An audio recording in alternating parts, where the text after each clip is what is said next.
How did that just happen? It's what about that, Jordan?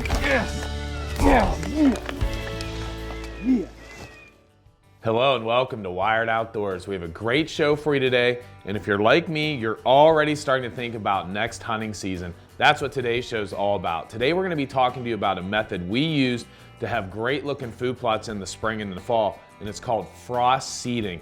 Get a ton of questions on this, so that's what today's show is all about. We're going to take you through step by step. And before we get to the show, if you like our food plot shows, we do a ton of them all throughout the year. If you're a food plotter like me, you want to make sure you click that subscribe button, click that little notification bell. Every time we upload a new show, you'll receive a notification. Let's get right to the show.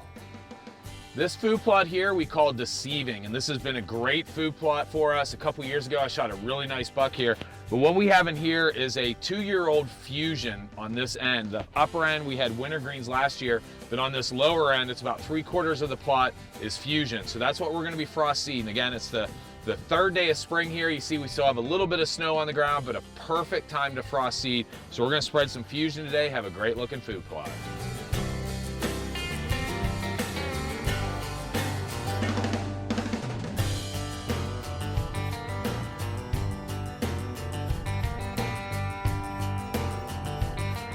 Behind me, we have what we call the sheep plot. This is a small little plot, but last year, for the first year, we put imperial clover in here. We are in the third day of spring, and it is a perfect time to frost seed. So we're gonna be frost seeding this plot with imperial clover. We're gonna have a great looking food plot come this spring and summer.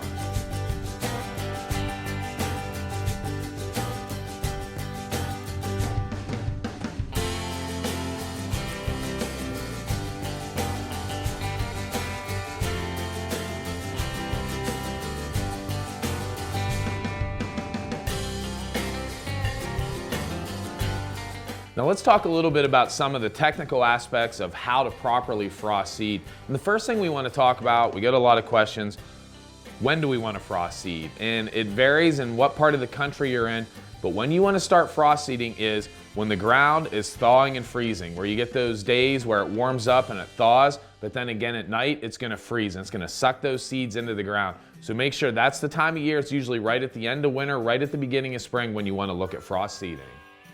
Next, let's talk about the benefits of frost seeding. Everybody knows from year to year you have some spots in your plots that may be bare, and this is a great way to fill in those bare spots.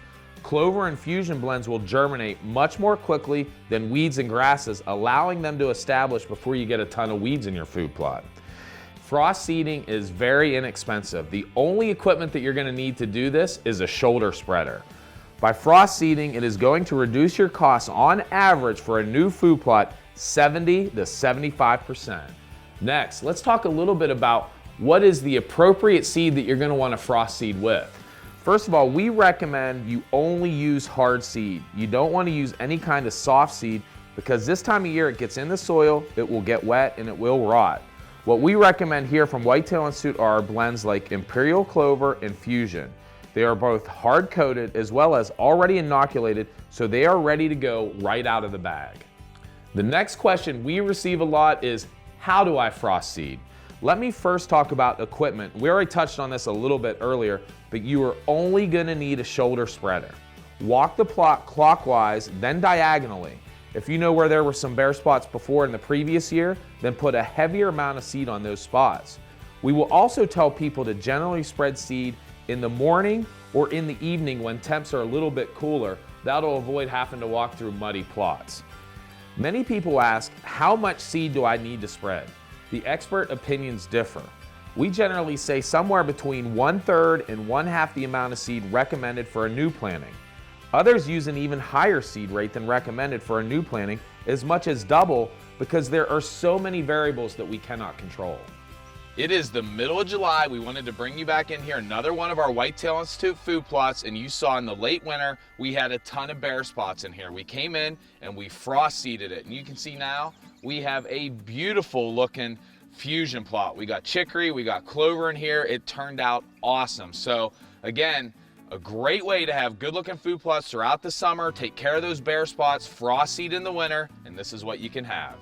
As you can see behind us, we have nothing but beautiful clover in here. Again, we frost seeded it late winter. We had a lot of bare spots. We filled those in a great looking food plot. As we mentioned earlier, we also do things throughout the summer with the Arrest Max and the Slay products as well as mowing, but frost seeding is a very effective method at having great looking food plots in the summer.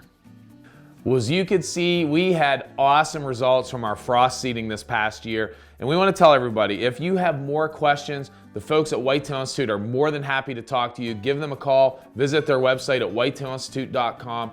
Also, we want to say, as we said in the beginning, we produce a ton of food plot shows throughout the year. If you love food plotting like I do, make sure you click that subscribe button, click that little notification bell. Every time we upload a new show, you'll get a notification. And thank you all for joining us on Wired Outdoors.